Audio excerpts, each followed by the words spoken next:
అందరూ భక్తులే, కానీ అందరూ ఒకే కులంలో పుట్టారా?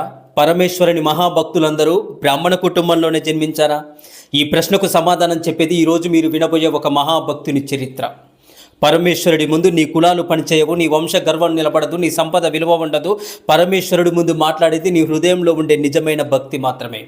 భక్తి ఉన్న చోట శివుడు ఉంటాడు, అహంకారం ఉన్న చోట శివుడు ఒక్క క్షణం కూడా ఉండడు. ఇది కేవలం ఒక భక్తుడి చరిత్ర కాదు, భక్తి ముందు సమాజం కట్టిన గోడలు కూడా కూలిపోతాయని నిరూపించిన చరిత్ర. ఈ భక్తుడి చరిత్ర వింటే మీ కళ్ళల్లో కన్నీరు తిరుగుతాయి, మీ గుండె కరిగిపోతుంది. నిజమైన భక్తి అంటే ఇదేనేమో అని మీకు అనిపిస్తుంది. తమిళనాడులోని ఆదనూర్ అనే ఒక చిన్న గ్రామంలో ఒక బాలుడు జన్మించాడు. చనిపోయిన పశువుల చర్మంతో డప్పులు తయారు చేయడం వారి జీవన విధానం. అప్పటి సమాజం వారి కుటుంబాన్ని అంటరాని వారు అని దూరంగా పెట్టారు.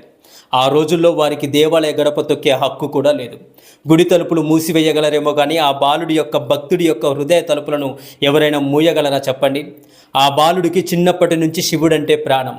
ప్రతిరోజు ఉదయం కావేరీ నదిలో స్నానం చేసి శ్మశానంలో చితాభస్మాన్ని శరీరానికి పూసుకొని మెడలో రుద్రాక్షలు ధరించి హరహర మహాదేవ శంభో శంకర ఓం నమ శివాయ అంటూ గుడిలోకి అనుమతి లేకపోయినా దూరం నుంచే దేవాలయపు గోపురాన్ని చూస్తూ ఆ గోపురమే నా శివుడు, ఆ గోపురమే నా కైలాసము, ఆ గోపురమే నా శివలింగ స్వరూపమని కన్నీళ్లు పెట్టుకునేవాడు బాలుడు. ఆనంద బాష్పాలతో దూరం నుంచే గోపురానికి నమస్కరించేవారు. దేవాలయంలోకి అడుగు పెట్టలేకపోయినా అతని మనసు మాత్రం నిత్యం ఓం నమ శివాయ ఓం నమ శివాయ అంటూ స్మరణ చేస్తూ ఉండేది. ఒకరోజు ఆ గ్రామానికి ఒక మహాత్ముడు వచ్చాడు. ఆ బాలుడి యొక్క భక్తిని చూసి ప్రేమతో ఇలా అన్నాడు, బిడ్డ, ఇక్కడికి దగ్గరలోనే వైదీశ్వరన్ కోయిల్ ఉంది. దానికి సమీపంలో తిరుపొంగూరు అనే మహాశివక్షేత్రం ఉంది. అక్కడ పరమేశ్వరుడు భక్తుల కోరికలను వెంటనే ఆలకిస్తాడు. నీవు తప్పకుండా వెళ్ళి దర్శనం చేసుకుని రా బిడ్డ అని ఆశీర్వదించాడు. ఆ మాట వినగానే ఆ బాలుడి హృదయం ఆనందంతో ఉప్పొంగిపోయింది. ఇంతకాలం గోపురాన్ని మాత్రమే చూసిన కళ్ళకు ఈరోజు శివలింగ దర్శనం కాబోతుందని ఆశతో తన స్నేహితులతో కలిసి తిరుపొంగూరు బయలుదేరాడు. దేవాలయం దగ్గరికి చేరుకున్నాడు. ఇంతకాలం గోపురాన్ని చూసి తృప్తి పడ్డ ఆ భక్తుని హృదయంలో ఆశల తుఫాను మొదలైంది. అతడి గుండె బలంగా కొట్టుకుంటుంది. కళ్ళల్లో ఆనందం, మనసులో హరహర మహాదేవ శంభో శంకర అనే జపం చేస్తూ కనీసం ఈ రోజైనా నా శివుడిని దగ్గరగా చూస్తాను అని అనుకుంటూ గుడి లోపలికి వెళ్తున్నాడు. కానీ దేవాలయంలోకి అడుగు పెట్టబోతుండగానే ధ్వజస్తంభం దగ్గరే ఆ బాలుని ఆపేశారు. ఏ పిల్లవాడా, మీ కులం వాళ్ళు ఇక్కడ నుంచి లోపలికి రావద్దు అని గట్టిగా చెప్పారు. ఆ మాట బాలుడి గుండెల్లో బాణంలా గుచ్చుకుంది. నిజమైన భక్తుడు మనుషులతో పోరాడడు, తన బాధను దేవుడి పాదాల దగ్గర ఉంచుతాడు. అందుకే బాలుడు నిశ్శబ్దంగా ధ్వజస్తంభం వెనుక నిలబడ్డాడు. సరే శివయ్య, నన్నెలాగో లోపలికి రానివ్వట్లేదు, కనీసం దూరం నుంచైనా నీ రూపాన్ని చూస్తాను శివయ్య అని తొంగి తొంగి చూస్తున్నాడు. కానీ శివలింగం ముందు ఉన్న ఒక పెద్ద మహానంది అతనికి అడ్డుగా నిలిచింది. ఎడమవైపు వెళ్ళాడు, శివలింగం కనిపించలేదు. కుడివైపు వెళ్ళాడు, అయినా శివలింగం కనిపించలేదు. అటు చూశాడు, ఇటు చూశాడు, శివుడి దర్శనం కాలేదు. ఎంత ప్రయత్నించినా పరమేశ్వరుడు కనిపించట్లేదు. మహానంది అడ్డుగా ఉన్నాడు. అప్పుడు అతని హృదయం కన్నీరు పెట్టుకుంది. 2 చేతులు జోడించి కన్నీళ్లు ఆపుకోలేక మొరపెట్టుకున్నాడు. ఓ పరమేశ్వర, నీవు ఈ జగత్తుకే తండ్రివి కదా శంకర, అయితే ఈ బిడ్డకు ఎందుకు దూరం అవుతున్నావయ్యా? శంకర, నేను అంటరాని కులంలో పుట్టడం నేను చేసిన తప్ప శివయ్య. నీ దృష్టిలో నేను కూడా అంటరాని వాడినా శివయ్య. నన్ను లోపలికి రానివ్వట్లేదు సరే, కానీ ఇక్కడి నుంచైనా నిన్ను చూడకుండా ఈ నంది కూడా నీకు నాకు మధ్యలో అడ్డుగా నిలబడుతున్నాడు. నిన్ను చూడాలనే కోరిక కూడా నాకు అర్హతగా మారిందా శివయ్య? కన్నీళ్లతో చేసిన ప్రార్థనకు పరమశివుడు ఎప్పుడైనా మౌనంగా ఉండటం మీరు చూసారా? పోని విన్నారా? కానీ ఈ భక్తుడి యొక్క కన్నీరు కైలాసాన్నే కదిలించాయి. పరమశివుడు చిరునవ్వు నవ్వి తన ప్రియభక్తుడి కోసం నందీశ్వరుని వైపు చూశాడు. నంది, నా భక్తుడికి నాకు మధ్య నీవు ఎందుకు అడ్డుగా నిలబడుతున్నావు? ఒక్క అడుగు పక్కకు తప్పుకో నంది, నా బిడ్డ నా రూపాన్ని చూడాలని ఆజ్ఞాపించాడు శివుడు. నందీశ్వరుడు వెంటనే భక్తుడికి శివలింగ దర్శనం కలగాలని తన శరీరాన్ని పక్కకు వంపాడు. మనుషులు కదలలేదు, కానీ పరమశివుడి ఆజ్ఞకు రాతి నంది విగ్రహం కూడా కదిలింది. అంతే, ఆ భక్తుడి కళ్ళకు మొట్టమొదటిసారిగా పరమేశ్వరుడి దివ్య దర్శనం కలిగింది. హరహర మహాదేవ శంభో శంకర అంటూ గట్టిగా అరుస్తూ ఆనంద బాష్పాలతో నేలపై సాష్టాంగ నమస్కారం చేశాడు. సంతోషంతో శివుణ్ణి చూస్తూనే ఉన్నాడు. ఇక్కడ శివుడు అతని కులాన్ని చూడలేదు, కన్నీటిని చూశాడు. అతని జన్మను చూడలేదు, అతని హృదయంలోని భక్తిని చూశాడు. ఆ క్షణం కులం ఓడిపోయింది, భక్తి గెలిచింది. మనుషుల నియమాలు ఓడిపోయాయి, పరమశివుడి యొక్క కరుణ గెలిచింది. ఆ భక్తుడే శివ ప్రాణసకుడు మహాభక్తుడు నందనార్. నందీశ్వరుణ్ణి పక్కకు తప్పుకోనంది, నా భక్తుడికి దర్శనం ఇవ్వాలి అంటూ స్వయంగా పరమేశ్వరుడి దర్శనం ఇచ్చిన ఆ మహాభక్తుడే నందనార్. నందనారు జీవితంలో ఇంకా అంతకంటే గొప్ప అద్భుతం జరగబోతుంది.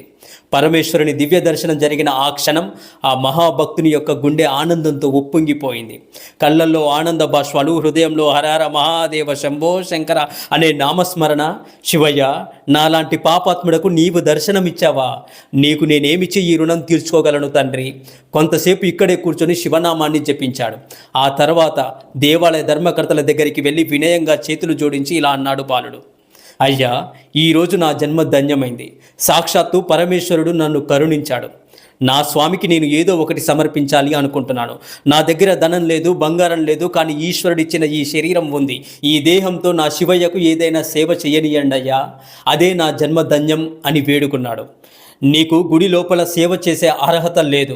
ఏదైనా సేవ చేయాలనుకుంటే బయట ఉండే చేసుకో అని అన్నారు కోపంగా. నందనార్ చిరునవ్వుతో వెంటనే దేవాలయం బయటకు వచ్చాడు. చుట్టూ పరిశీలించి చూశాడు. కొద్దిసేపటికి అతని చూపు ఒక ఖాళీ ప్రదేశంపై పడింది. అక్కడ నీటి కొరత కనిపించింది. అయ్యో, ఇక్కడ నా శివుడికి అభిషేకాలకు పూజలకు ఉపయోగపడే చెరువు సరిగా లేదే. ఈ ఆలయంలో ప్రతిరోజు నా శివుడికి అభిషేకాలు జరుగుతుంటాయి. భక్తులకు కూడా నీటి అవసరం ఉంటుంది. కానీ ఇక్కడ సరైన చెరువు లేదు. కాబట్టి నా శివయ్య కోసం ఒక చెరువును తవ్వుతాను అని అనుకున్నాడు. నందనార్ తన నలుగురి స్నేహితులను పిలిచాడు. పారలు, గడ్డపారలు, తట్టలు, చేతికి దొరికిన పనిముట్లన్నీ తీసుకొని చెరువును తవ్వడం ప్రారంభించారు. ఉదయం మొదలైన ఆ సేవ మధ్యాహ్నం దాటింది. ఎండ మండిపోతుంది. శరీరం అంతా చెమటలు దారులుగా కారుతున్నాయి. చేతులన్నీ బొబ్బలెక్కిపోతున్నాయి. వారు పనిచేస్తూ ఓం నమ శివాయ, ఓం నమ శివాయ అంటూ శివనామస్మరణ చేస్తున్నారు. కొంతమంది మట్టిని తట్టలో మోసుకెళ్తున్నారు. మరికొందరు గోతిని ఇంకా లోతుగా తవ్వుతున్నారు. అప్పుడు నందనార్ తన మిత్రులతో ఇలా అన్నాడు.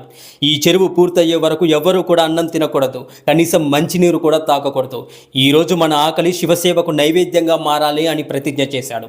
అందరూ అంగీకరించారు. భక్తుడు తన ఆకలిని మర్చిపోతాడేమో కానీ శివుడు తన భక్తుడి యొక్క ఆకలిని ఒక్క క్షణం కూడా మర్చిపోడే. సాయంత్రం దగ్గర పడుతుంది. భుజాలు నొప్పులతో వణుకుతున్నాయి. కడుపు ఆకలితో మండిపోతుంది. కానీ ఆ 5 పిల్లల కడుపులో ఒక్క మెతుకు కూడా పడలేదు. వారి శ్రమను కైలాసంలో కూర్చున్న పరమశివుడు చూశాడు. కైలాసనాథుడి హృదయం కరిగిపోయింది. పరమశివుడు చిరునవ్వుతో పార్వతీదేవిని చూసి ఇలా అన్నాడు. నా కోసం చెరువు తవ్వుతున్నాడు నా భక్తుడు. మధ్యాహ్నం దాటిపోయింది. అయినా ఒక్క ముద్ద అన్నం కూడా తినలేదు. ఒక్క చుక్క నీరు కూడా తాగలేదు. నా కోసం ఈ చిన్నవాడు తన ఆకలిని మర్చిపోయాడు. నన్ను సంతోష పెట్టడానికి తన శరీరాన్ని అలసటకు అప్పగించాడు. ఇదంతా చూస్తూ కూడా నేను కైలాసంలో కూర్చోవాలా దేవి పార్వతి? నేను కైలాసంలో కూర్చుంటే నా భక్తుడి కష్టాన్ని ఎవరు తీర్చాలి దేవి పార్వతి? నా భక్తుడి దగ్గరికి వెళ్దాం పదండి అని ఆజ్ఞాపించాడు శివుడు. క్షణంలో కైలాసమంతా కదిలిపోయింది. భక్తుడు ఒక అడుగు వేస్తే పరమేశ్వరుడు 1000 అడుగులు పరిగెత్తుకుంటూ వస్తాడు. వెంటనే పరమశివుడు ఒక రైతు వేషం ధరించాడు. తలపాగా చుట్టుకున్నాడు. పార్వతీదేవి కూడా ఒక సాధారణ స్త్రీగా మారింది. నందీశ్వరుడు, గణపతి దేవుడు, కుమారస్వామి, ప్రమద గణాలందరూ కూడా సాధారణ కూలీల రూపంలో భూమిపైకి దిగి వచ్చారు. ఎక్కడి నుండి వచ్చారో తెలియదు. ఒక్కసారిగా వందలాది మంది కూలీలు అక్కడ ప్రత్యక్షమయ్యారు. రండి, ఈ పని మనదే అని అందరూ పారలు పట్టుకున్నారు. క్షణాల్లో పని వేగంగా పెరిగిపోయింది. నందనార్ ఆశ్చర్యంతో చూస్తున్నాడు. కొద్ది గంటల్లోనే చెరువు పని పూర్తయిపోయింది. భక్తుడి యొక్క ప్రేమకు దేవుడి సేవకుడిగా మారడమే అసలైన అద్భుతం. చెరువు పూర్తి కాగానే ఆకాశమంతా ఒక్కసారిగా మేఘాలు కమ్ముకున్నాయి. ఉరుములు, మెరుపులు, జోరున వర్షం కురిసింది. క్షణాల్లో ఆ చెరువంతా నీటితో నిండిపోయింది. శివుని జటాజూటంలో గంగమ్మ ఉంటే ఆయన సంకల్పించిన చోట నీటి కొరత ఎలా ఉంటుంది చెప్పండి? ఆ 5 భక్తులు పూర్తిగా అలసిపోయి కూర్చున్నారు ఒక చెట్టు కింద. నందనార్ ఆనందంతో కన్నీళ్లు పెట్టుకున్నాడు. పని అయిపోయాక రైతు రూపంలో ఉన్న గణపతి దేవుడు ఆ 5 దగ్గరికి వచ్చి ప్రేమతో భోజనం వడ్డించాడు. ఆకలితో ఉన్న ఆ పిల్లలు భోజనం చేశారు. అయ్యా, మీరు లేకపోతే ఈ పని పూర్తయ్యేదే కాదు. మీరెక్కడి నుండి వచ్చారో మాకు తెలియదు. మీకు మా జీవితాంతం రుణపడి ఉంటామని నమస్కరిస్తూ ఆయన పాదాలపై పడ్డారు. ఆ కూలి చిరునవ్వుతో ఇలా అన్నాడు. నాకు కృతజ్ఞతలు చెప్పకండి. నేను ఒక సాధారణమైన పనివాడిని మాత్రమే. మా యజమాని, మా యజమానురాలు ఎండ అంటే ఏమిటో కూడా తెలియనివారు. వారు తమ సౌఖ్యాన్ని వదిలిపెట్టి మీకోసం ఈరోజు కూలీలుగా పనిచేశారు. వారికే నమస్కరించండి అని దూరంగా ఉన్న శివపార్వతులను చూపించాడు. నందనార్ ఉలిక్కి పడ్డాడు. ఆ భక్తుడు పరిగెత్తుకుంటూ అక్కడికి చేరుకునే లోపే ఆ దివ్య దంపతులు, వారితో వచ్చిన గణాలందరూ కూడా అంతర్ధానమయ్యారు. ఆ క్షణంలో అతని గుండె ఆగిపోయినంత పని అయింది. కళ్ళల్లో కన్నీరు ఉప్పొంగిపోయాయి. శివయ్య, నా కోసం నీవే కైలాసం దిగి వచ్చావా? నాలాంటి అణగారిన వాడి కోసమా కైలాసాన్ని విడిచి భూమికి దిగి వచ్చావా తండ్రి? నా కోసం నీ చేతులతో చెరువుని తవ్వావా? నా చెమటను నీ సేవగా స్వీకరించావా ఈశ్వర? నన్నింతగా ప్రేమించే తండ్రివి నీవేనా అని నేలపై పడిపోయి బోరున విలపించాడు నందనార్. భక్తుడి కన్నీటి విలువ లోకానికి తెలియకపోవచ్చు, కానీ ఆ ఒక్క కన్నీటి బొట్టు కోసం పరమశివుడు కైలాసాన్ని విడిచి వస్తాడు. పరమేశ్వరుడు తవ్వించిన ఆ పవిత్రమైన చెరువే ఈ రోజుకి నందనార్ తీర్థం అనే పేరుతో భక్తులకు దర్శనమిస్తుంది. అక్కడ అది కేవలం ఒక కోనేరు కాదు, భక్తుడి చెమటతో నిర్మించబడిన పవిత్రమైన తీర్థము. ఒక భక్తుడి కన్నీళ్లకు పరమేశ్వరుడు స్వయంగా కూలీగా మారాడనే చిరస్మరణీయమైన సాక్ష్యంగా నిలిచింది. ఇంతటితో ఆ మహాభక్తుని యొక్క చరిత్ర ముగియలేదు మిత్రులారా. నందనార్ జీవితంలో ఇంకా అత్యంత గొప్ప పరీక్ష మిగిలే ఉంది. చిదంబరం నటరాజుని దర్శించాలనే కోరిక ఎలా ఆయన జీవితాన్ని మార్చింది. జీవనోపాధి కోసం ఒక పెద్ద భూస్వామి దగ్గర పనివాడిగా చేరాడు నందనార్. తెల్లవారక ముందే పొలంలోకి వెళ్ళడము, సాయంత్రం వరకు కష్టపడడము అదే అతని జీవనమైంది. పని చేస్తున్నది శరీరమే కానీ మనసు మాత్రం ఎప్పుడు ఓం నమ శివాయ అనే మహామంత్రంలోనే లీనమై ఉండేది. ఆకలి వేసిందా గుర్తుండేది కాదు, దాహం వేస్తుందా తెలిసేది కాదు, నెల జీతం ఇచ్చారా ఇవ్వలేదా అనేది గుర్తుండదు. కానీ ఎవరైనా శివ మహిమ గురించి 2 మాటలు చెబితే చాలు అక్కడే పని వదిలేసి పరిగెత్తుకుంటూ వెళ్ళి వినేవాడు. నందనార్కి జీతం అవసరం లేదు, శివుని పేరు వినిపిస్తే అదే అతనికి కోటి వరాలు. ఇది గమనించిన ఆ భూస్వామి తనలో తానే నవ్వుకునేవాడు. వీడెంత వెర్రివాడు, ఎంత అమాయకుడో, జీతం కూడా అడగడు, తిండి గురించి పట్టించుకోడు, శివుడి పేరు చెప్పి ఉచితంగా పని చేయించుకోవచ్చు అనుకున్నాడు. స్వార్థంతో ఆలోచించాడు ఆ భూస్వామి. కానీ మనిషి భక్తుడిని మోసం చేయగలనని అనుకోవచ్చు, భక్తుడి వెనక నిలబడ్డ భగవంతుణ్ణి మాత్రం ఎప్పటికీ మోసం చేయలేడు. ఒకరోజు దగ్గరలోని గ్రామంలో పురాణ కాలక్షేపం జరుగుతుందని తెలిసింది నందనార్కి. పని ముగించుకొని వెంటనే ఆ మహాభక్తుడు అక్కడికి పరిగెత్తాడు. పురాణ ప్రవచనం చేస్తున్న ఆ మహానుభావుడు ఒక్కసారిగా ఒక శ్లోకాన్ని పలికాడు. జననాథ్ కమలలాయే దర్శనాథ్ అప్రసదసి స్మరణాత్ అరుణాచలే కాశాంతు మరణాన్ముక్తి. ఈ శ్లోకం వినగానే అక్కడున్న భక్తులందరూ పరవశించిపోయారు. ఆచార్యుడు శ్లోకం వివరించడం ప్రారంభించాడు. కమలాలయంలో జన్మించిన, చిదంబరాన్ని దర్శించిన, అరుణాచలాన్ని ఒక్కసారి స్మరించిన, కాశీక్షేత్రంలో ప్రాణం విడిచిన ముక్తి ఖాయమని చెప్పాడు. ఆ మాటలు అక్కడున్న చాలామందికి ఒక శ్లోకంగా మాత్రమే వినిపించాయి. కానీ ఆ మహాభక్తుడికి నందనార్కి అవి పరమేశ్వరుడి యొక్క ఆజ్ఞలా వినిపిస్తున్నాయి. ప్రవచనం ముగిసిన వెంటనే అతడు పరిగెత్తుకుంటూ వెళ్ళి ఆ మహాత్ముని పాదాలపై పడిపోయాడు. కన్నీళ్లు ఆగడం లేదు, గొంతు వణికిపోతుంది. స్వామి, కమలాలయంలో పుట్టలేదు నేను, అది నా చేతిలో లేనేలేదు. అరుణాచలాన్ని స్మరించాలంటే ముందు దాని మహిమను తెలిసి ఉండాలి.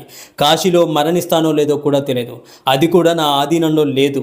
కానీ ఒక్క అవకాశం మాత్రం నా చేతిలో ఉంది ఆచార్య. చిదంబరం వెళ్ళి ఆ చిదంబరేశ్వరుణ్ణి దర్శనం చేసుకోవాలి, అదే నా జీవిత లక్ష్యం. కానీ మా యజమాని నన్ను పంపిస్తాడో లేదో తెలియదు. నాలాంటి వాడికి ఆ మహాక్షేత్రాన్ని చూసే అదృశ్యం కలుగుతుందా స్వామి అని బోరున విలపించాడు నందనార్. ఆ మహాత్ముడు నందనార్ ముఖాన్ని క్షుణ్ణంగా పరిశీలించి నిశితంగా చూశాడు. నాయనా, నీ యజమాని ఈ భూమిపై ఉన్న మనిషి మాత్రమే, కానీ అందరికీ యజమాని ఒక్కరే, ఆయనే పరమశివుడు. ఆయన అనుగ్రహం నీ వెంటే ఉంది. వెళ్ళి నీ యజమానిని అడుగు. ఈరోజు కాకపోయినా రేపు కాకపోయినా ఏదో ఒకరోజు తప్పకుండా చిదంబరేశ్వరుడే నిన్ను తన దగ్గరికి పిలుస్తాడు. నీవు తప్పకుండా చిదంబరం వెళతావు, ముక్తి కూడా పొందుతావు అని ఆశీర్వదించారు ఆ స్వామి. మరుసటి రోజు ఉదయమే నందనార్ ఎంతో వినయంతో తన యజమాని దగ్గరికి వెళ్ళాడు. చేతులు జోడించి, అయ్యా, నాకు ఒక చిన్న కోరిక ఉంది, 3 రోజుల అనుమతి ఇవ్వండి. చిదంబరం వెళ్ళి నా పరమశివుణ్ణి దర్శనం చేసుకొని తిరిగి వస్తాను అని అడిగాడు. ఆ ఒక్క మాట భూస్వామి యొక్క అహంకారాన్ని రెచ్చగొట్టింది. ఏమన్నావు నందనార్? చిదంబరం వెళ్తావా? అసలు నీ కులమేంటి, మా కులమేంటి? మేం మాత్రమే ఆ మహాక్షేత్రానికి వెళ్ళి దర్శనం చేసుకుంటాం. అలాంటిది నువ్వు కూడా వెళ్ళి అదే పరమశివుణ్ణి చూస్తావా? అందరికీ ఒకే దర్శనం దొరికితే మర్యాదలు, మా ఆచారాలన్నీ ఎందుకు ఇంకా అని కఠినంగా మందలించాడు. వెళ్ళడం ఏమీ లేదు, వెళ్ళి పని చూసుకో అని తేల్చి చెప్పేశాడు భూస్వామి. ఆ మాటలు విన్న నందనార్ కన్నీరు పెట్టుకున్నాడు. సరే స్వామి అని తల వంచి మళ్ళీ పొలంలోకి వెళ్ళిపోయాడు. కానీ ఆ రోజు నుంచి ప్రతి ఉదయం పని మొదలు పెట్టే ముందు, ప్రతి సాయంత్రం పని ముగిసిన తర్వాత భూస్వామితో, అయ్యా, ఈసారైనా నన్ను చిదంబరం పంపించండి అయ్యా అని వినయంగా అడిగేవాడు. మొదట భూస్వామి నవ్వుకునేవాడు, ఆ తర్వాత విసుక్కునేవాడు, తర్వాత కోప్పడేవాడు. చివరికి సరే రేపు వెళ్దువుగానిలే అని మాట దాటేసేవాడు భూస్వామి. ఆ ఒక్క మాట భూస్వామికి తప్పించుకునే సమాధానం అయి ఉండొచ్చు, కానీ ఆ మహాభక్తుడికి అది పరమేశ్వరుడి ఆజ్ఞలా వినిపించేది. రేపు వెళ్తాను, రేపు నా చిదంబరేశ్వరుడిని చూస్తాను, రేపు నా జన్మ ధన్యమవుతుందని చిన్న పిల్లవాడిలా ఆనందపడిపోయేవాడు నందనార్. ఆ రోజు పని చేసేవాడు. మరుసటి రోజు మళ్ళీ వచ్చి, అయ్యా, ఈరోజు చిదంబరం వెళ్తానా అని అడిగేవాడు. మళ్ళీ భూస్వామి అదే సమాధానం, రేపెళ్దువులే అని మాట దాటేసేవాడు. మళ్ళీ ఇలా రోజులు గడిచాయి, వారాలు గడిచాయి, నెలలు గడిచాయి.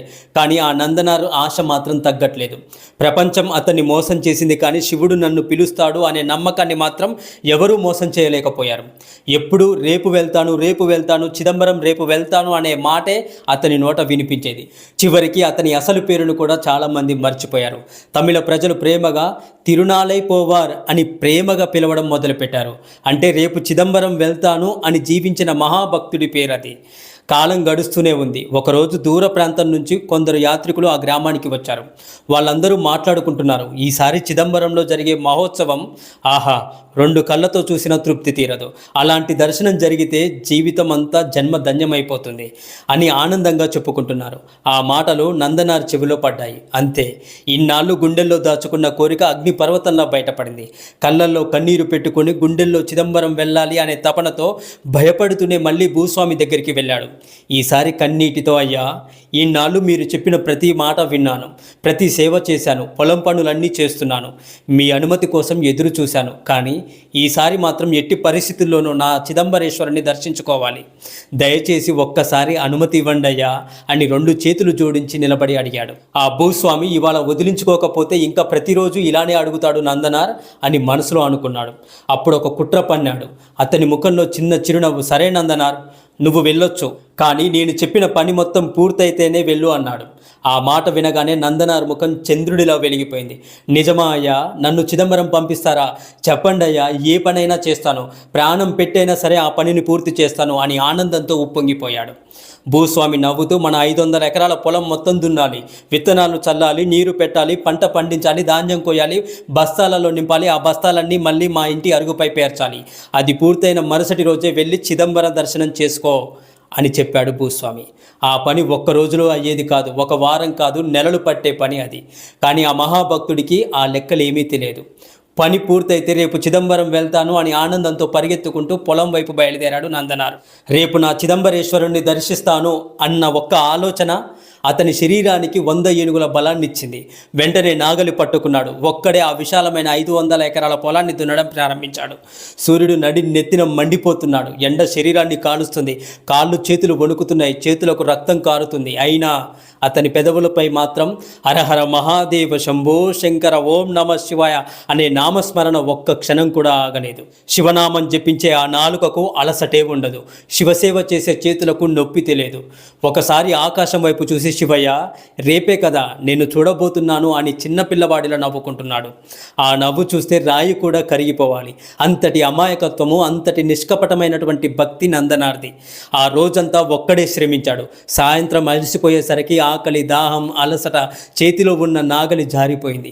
కళ్ళ ముందు చీకటి కమ్ముకుంది. పరమేశ్వర, రేపు నిన్ను చూడాలి అనే చివరి మాట పలుకుతూ నందనార్ పొలంలోనే స్పృహ తప్పి పడిపోయాడు. అతని బాధ నేరుగా కైలాసాన్ని చేరింది. పరమశివుడు ధ్యానంలో ఉన్నాడు. ఆ ఒక్క క్షణంలో తన భక్తుని యొక్క గుండె చప్పుడు శివుడికి వినిపించింది. వెంటనే కళ్ళు తెరిచాడు. పార్వతీదేవి వైపు చూసి చిరునవ్వుతో అన్నాడు, దేవి, చూసావా, నా కోసం నందనార్ తన ప్రాణాలనే మర్చిపోయాడు. చిదంబరంలో నన్ను చూడాలనే కోరికతో తన శరీరాన్ని మట్టిలో కలిపేస్తున్నాడు. నా భక్తుడి కష్టాలను చూస్తూ నేను కైలాసంలో కూర్చోవాలా దేవి? భక్తుడు దేవుడి కోసం కన్నీరు కారుస్తుంటే కైలాసమే కదిలిపోతుంది అని మరొకసారి నిరూపించింది నందనార్ భక్తి. పరమశివుడు వెంటనే లేచాడు. పదండి, నా భక్తుడి పని ఇక మన పని అని ఆజ్ఞాపించాడు. అంతే, మళ్ళీ కైలాసం మొత్తం కదిలి వచ్చింది. విఘ్నేశ్వరుడు చిరునవ్వుతో ముందుకు వచ్చాడు. కుమారస్వామి తన వేగంతో సిద్ధమయ్యాడు. గంగమ్మ తల్లి పరవళ్ళు తొక్కింది. అన్నపూర్ణాదేవి కరుణతో కలకలలాడింది. నందీశ్వరుడు ఆనందంతో గర్జించాడు. ప్రమద గణాలందరూ హరహర మహాదేవ శంభో శంకర అంటూ భూమి వైపు దిగి వచ్చారు. భక్తుడి కోసం శివుడొక్కడే రాలేదు, కైలాసం మొత్తమే దిగి వచ్చింది.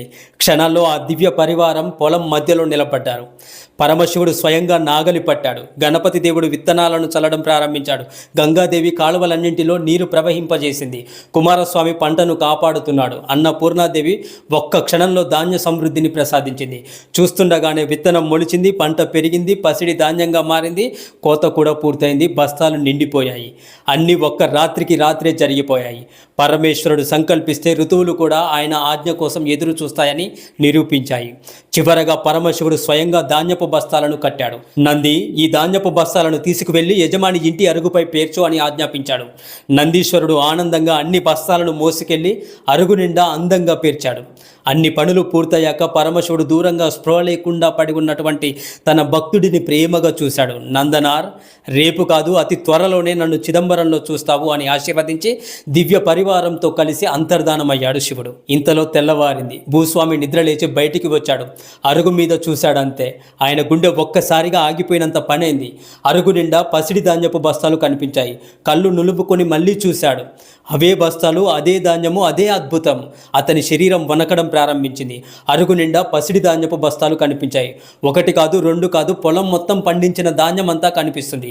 భూస్వామి నమ్మలేకపోయాడు. ఇది ఎలా సాధ్యమో? నిన్న సాయంత్రం వరకు విత్తనాలు కూడా పూర్తిగా చల్లలేదు. ఒక్క రాత్రికి రాత్రే పంట ఎలా పండింది? బస్తాలు ఎవరు కట్టారు? ఇవన్నీ ఇక్కడికి ఎవరు తెచ్చారు అని ఆశ్చర్యంతో నిలిచిపోయాడు ఆ భూస్వామి. ఆ క్షణంలో అతడి గుండెల్లో ఏదో చెప్పలేని భయం పుట్టింది. వెంటనే అతడు పరిగెత్తుకుంటూ పొలం వైపు వెళ్ళాడు. అక్కడ ఒక చెట్టు నీడలో స్పృహ లేకుండా పడి ఉన్నాడు నందనార్. ముఖమంతా చెమటలు, చేతులన్నీ గాయాలు, శరీరం మొత్తం అలసిపోయింది. ఓం నమ శివాయ, ఓం నమ శివాయ, ఓం నమ శివాయ అంటూ స్పృహలో లేకపోయినా శివనామం మాత్రం ఆగలేదు నందనార్కి.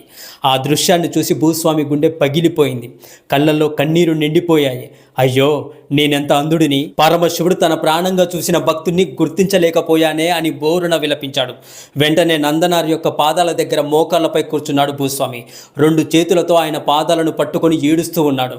నందనార్, నన్ను క్షమించు. నీ కులాన్ని చూశాను కానీ నీ హృదయాన్ని చూడలేకపోయాను. నీ దుస్తులను చూశాను కానీ నీ భక్తిని చూడలేకపోయాను. నిన్ను పనివాడిలా అనుకున్నాను కానీ నువ్వు పరమేశ్వరుడినే భూమిపైకి దింపగల మహాభక్తుడు అని తెలుసుకోలేకపోయాను నందనార్ అంటూ ఏడుస్తున్నాడు భూస్వామి. ఇంతలో నందనార్కు మెల్లగా స్పృహ వచ్చింది. కళ్ళు తెరిచి చూశాడు. ఎదురుగా తన యజమాని పాదాల దగ్గర కూర్చొని ఏడుస్తున్నాడు.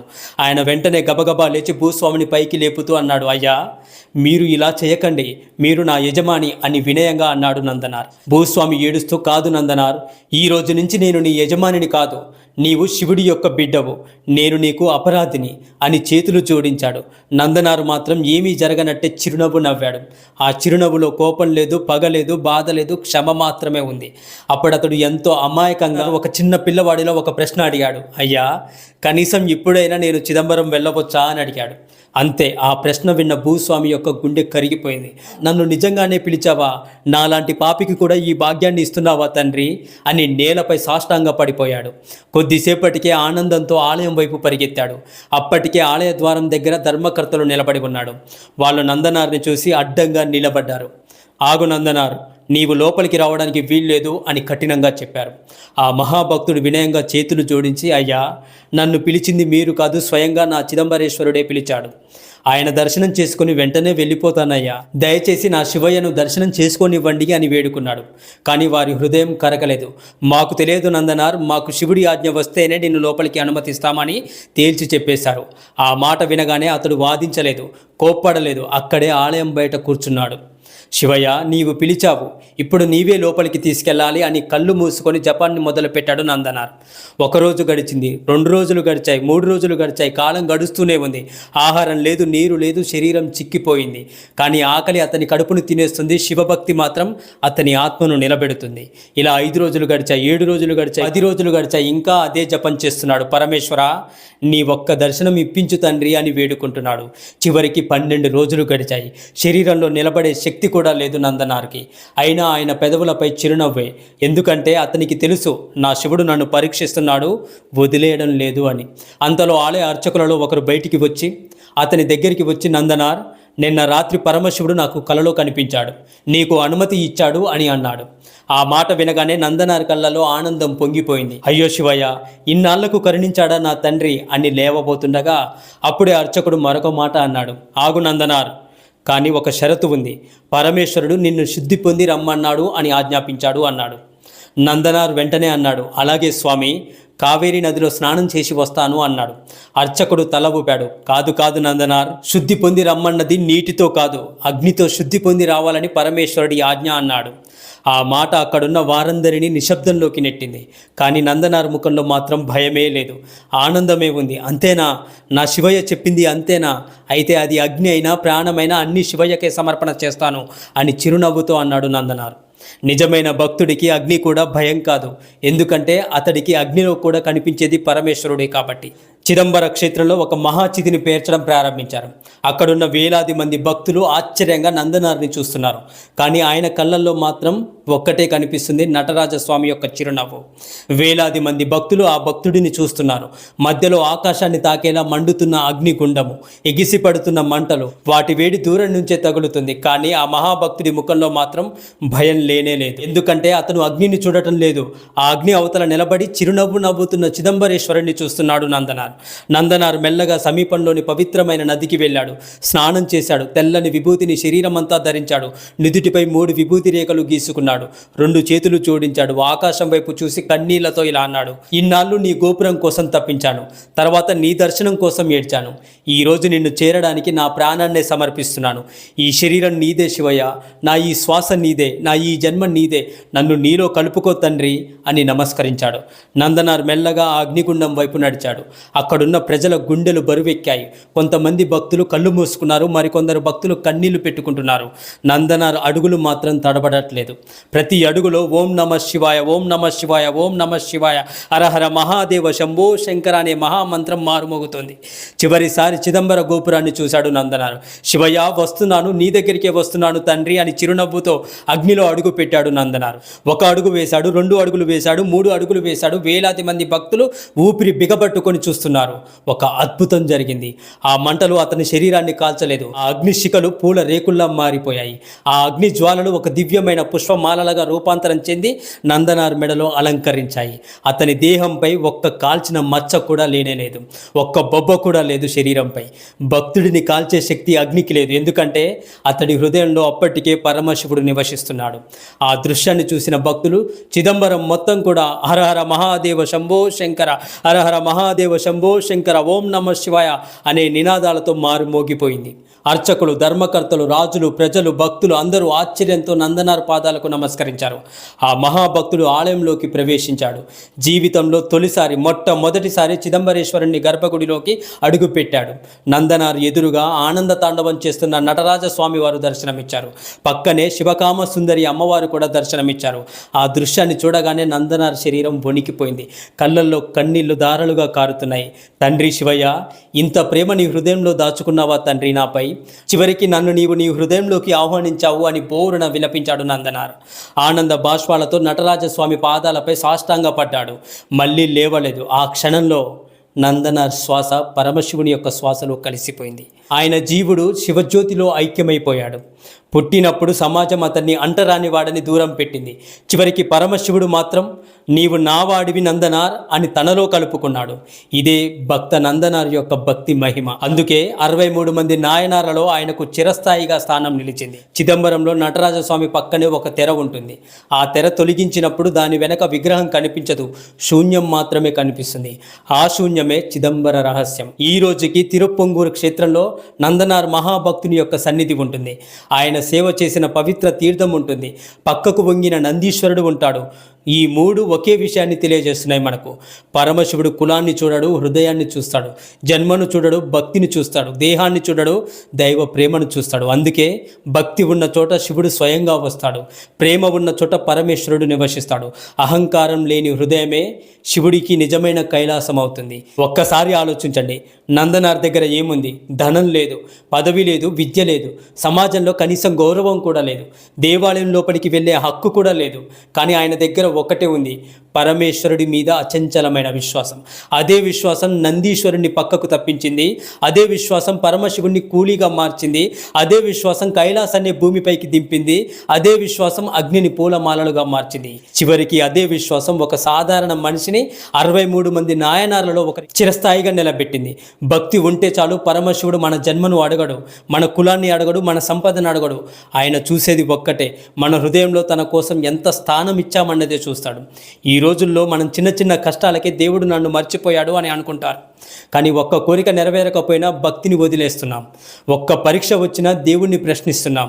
కానీ నందనార్ జీవితాన్ని చూడండి. గుడి గడప దగ్గర ఆపేశారు, వెనక్కి తిరిగి వెళ్ళలేదు, అవమానించారు, భక్తిని వదిలిపెట్టలేదు, ఆకలితో ఉంచారు, శివనామాన్ని మానలేదు, అగ్నిలోకి వెళ్ళమన్నారు, భయపడలేదు. ఎందుకంటే ఆయనకు పరమేశ్వరుడు దేవుడు మాత్రమే కాదు, ఒక తండ్రిలా భావించాడు. అందుకే చివరికి పరమేశ్వరుడు కూడా నీవు నా భక్తుడివి కాదు నందనార్, నీవు నా ప్రాణానివి అని తనలో ఐక్యం చేసుకున్నాడు. గుర్తుంచుకోండి మిత్రులారా, దేవాలయానికి వెళ్ళడం గొప్ప కాదు, దేవుడిని మన హృదయంలో నిలబెట్టుకోవడం గొప్ప. విభూతిని ధరించడం గొప్ప కాదు, విభూతిలా అహంకారాన్ని దానం చేయడం గొప్ప. శివుడి పేరుని జపించడం గొప్ప కాదు, ఆ పేరుపై నందనార్ లాంటి నమ్మకం కలిగి ఉండడం గొప్ప. పరమ శివుడి ముందు అందరూ ఒక్కటే. భక్తికి కులం లేదు, ప్రేమకు మతం లేదు, కన్నీటికి భాష లేదు. పరమ శివుడి కరుణకు హద్దులు లేనేలేవు ఈ లోకంలో.